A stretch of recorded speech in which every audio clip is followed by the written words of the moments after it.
जो वरून खालच्या रूममध्ये येऊ द्या. खालच्या रूममध्ये त्या पत्र्यावर जो कचरा आहे तर ते नागरिक काय सांगतात की कचरा वरून पडतोय. म्हणून आम्ही तुमच्या घरात इथे तपासणी करण्यासाठी आलेलो आहेत.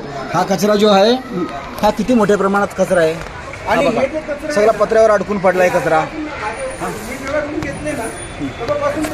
सोसायटीतील सर्व नागरिकांना सूचना आहे महानगरपालिकेकडून की आपल्या घरातील कचरा घरामध्ये डस्टबिन मध्ये साठवून ठेवावा आणि तो नवी मुंबई महानगरपालिकेने जे डस्टबिन दिलेले आहेत सोसायटीसाठी त्या डस्टबिन मध्ये ओला आणि सुका अशा प्रकारे वेगवेगळा करूनच टाकावा.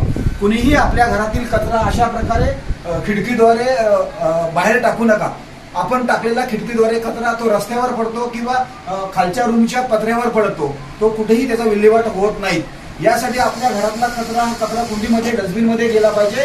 तिथून तो महानगरपालिकेच्या घंटागाडीमध्ये जाऊन तो डम्पिंग पर्यंत पोहोचला जाईल. परंतु या प्रकारे जर कचरा यापुढे जर कोणी कचरा खिडकीतून टाकताना जर दिसेल तर महानगरपालिका यापुढे अशा व्यक्तींवर कडक कारवाई केली, सार्वजनिक गुन्हे दाखल केले जातील याची सर्वांनी नोंद घेणे. धन्यवाद.